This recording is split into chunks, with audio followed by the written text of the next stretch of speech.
Hello, boys and girls. We're going to get ready to listen to another story. Now, yesterday we listened to our story, Tom Thumb, and all the adventures that he went on. And so today we're going to listen to another story that is similar. Our story is similar, which means it has a few things that are the same, but not everything will be exactly the same. So I want you to listen really closely so you can figure out what was the same in today's story as yesterday's Tom Thumb and what might be a little bit different. Our story today is called Thumbelina, and this story comes from Denmark. So we know all of our stories that we've been listening to come from a different place, and so we sit back, we get ready to listen. Once upon a time, there was a woman who wanted a child more than anything in the world.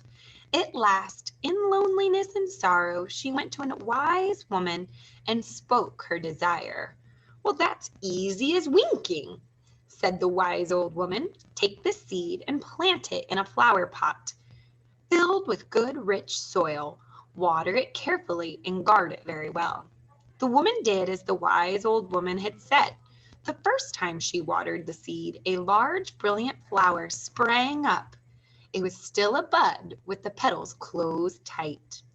The woman bent down and kissed the flower, but the moment her lips touched the silky petals, they began to open. The woman could not believe her eyes. There inside sat a tiny little girl. She was perfectly formed, as graceful as the flower which she had come. When the woman held her, she discovered that the tiny girl was the size of her thumb. Though she was a wonderful child in every way, she never grew at all. She was called Thumbelina and was treated with great extravagance and care. Her cradle was a polished walnut shell. Each night she slept between fresh flower petals.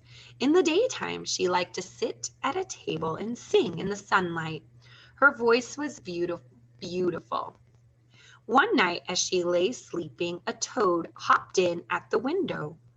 "What a lovely wife for my son," she said. Without even looking around her, she took up the walnut shell and hopped off with it to the garden. "Here, look what I brought you," said the toad proudly to her son. But the only sound he could mutter was croak, croak, croak. "Don't talk so loud or you'll wake her," complained the mother toad. "She might run away from us." So the mother toad and her son went back to their home near the stream's edge. They placed Thumbelina on a lily pad in the middle of the water so she could not escape. In the morning, Thumbelina woke up and looked all around her at the great arching sky. She felt her lily pad rock with the motion of the stream and cried out in terror. The mother toad and her son heard Thumbelina crying and went to see what was the matter. Thinking Thumbelina was just crying out of loneliness, they ignored her and returned to making wedding plans. Upon hearing her sobs, a fish swimming in the water below came to the surface and looked curiously at Thumbelina. A butterfly also heard the cries and flew over to see what was wrong. "Oh, please help me," she said. "I must get away from here." And so the fish began to gnaw at the lily stalk with his sharp little teeth. At last the leaf broke free and floated down the stream. Away went Thumbelina, gently spinning with the current. Gradually her fear left her and she began to enjoy her journey. Never before had she been outside. Thumbelina floated down the river far, far away from the mother toad and her son. It was summertime and she spent the next several months drifting peacefully from place to place along the shore. When it rained, she slept under a large spreading leaf to shelter herself from the rain. For food, she sipped nectar from the flowers, ate wild berries, and drank the dew that lay on the leaves at dawn. All the while, she listened to the birds chirping in the trees above her and made friends with butterflies that floated on the breeze nearby. Before long, though, summer came to an end and autumn quickly passed. The cold chill of winter soon filled the air. There were no more berries for food. All the birds and butterflies had disappeared. Thumbelina was cold and hungry. Now she was truly alone. A place was foreign to her. And then it started to snow. The snow came at her in a white, swirling cloud. She quickly wrapped herself up in a leaf, curled up under a mushroom to try to keep herself dry. And still she shivered with cold. Not far away, a field mouse was gathered some last bits of kindling to burn in her fireplace during the winter. When she saw Thumbelina, she said, "My poor dear, you are nearly frozen with cold. You must come home and spend the winter with me. I have plenty to eat, and my home is warm and dry." Thumbelina gracefully accepted the invitation and followed the field mouse to a small hole in the ground. As they descended into the tunnel, Thumbelina soon realized that she was in a snug dwelling of the field mouse. Corn was piled up around her, and the smell was in the air. "Please," said Thumbelina, "could I have a bit of corn to eat?" "You poor dear thing," said the field mouse kindly. "You better come into my room and have dinner with me." The two got along so well, and after some days the field mouse invited Thumbelina to work for her and stay the winter. Each day Thumbelina helped the field mouse with her housework, and they would spend the rest of the day enjoying a cup of tea and chatting before the fire. Thumbelina soon grew very fond of the field mouse. She was happy to have found such a good, kind friend. Late one evening, the field mouse said to dust the floor and polish everything in the room until the room shined. An important visitor was coming to call. This was a mole who was very rich and wore a sleek velvet coat, but he had very poor eyesight, and even with his glasses he could barely see.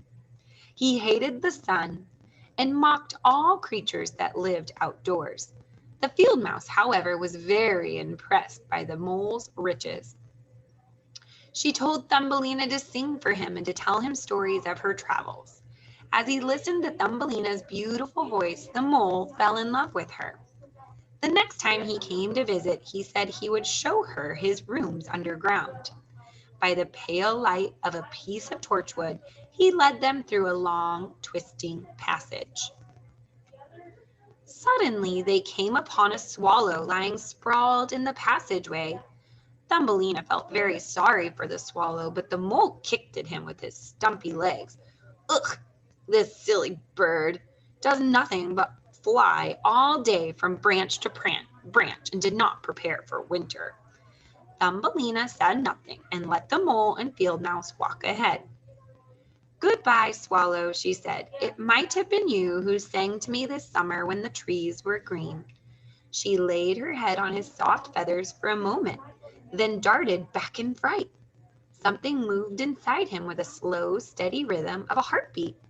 The bird was not dead. He was merely numbed with cold. The warmth of Thumbelina's body had stirred him back to life. Each night after that, she crept out of bed to tend the swallow. As he grew stronger, he told her how he had torn his wing on a thorn bush. The other swallows had flown away to the warm country, but he had not been able to keep up. At last, he could go no further and plummeted to the ground. Thumbelina kept the swallow a secret from the field mouse and mole. When spring warmed the earth again, Thumbelina knew it was time for the swallow to go. His wing was healed. Each night he had fluttered it over and over, strengthening it to fly. "Won't you come with me?" he asked. "You can easily sit upon my back. I will carry you into the leafy woods." But Thumbelina could not bring herself to abandon the field mouse who had kept her from starving. She made a hole in the roof of the passageway and watched longingly as the swallow flew out of the sunshine. She felt that all pleasure in her life was going with him. Every evening now the mole came to call on Thumbelina. He made her sing until her voice grew hoarse.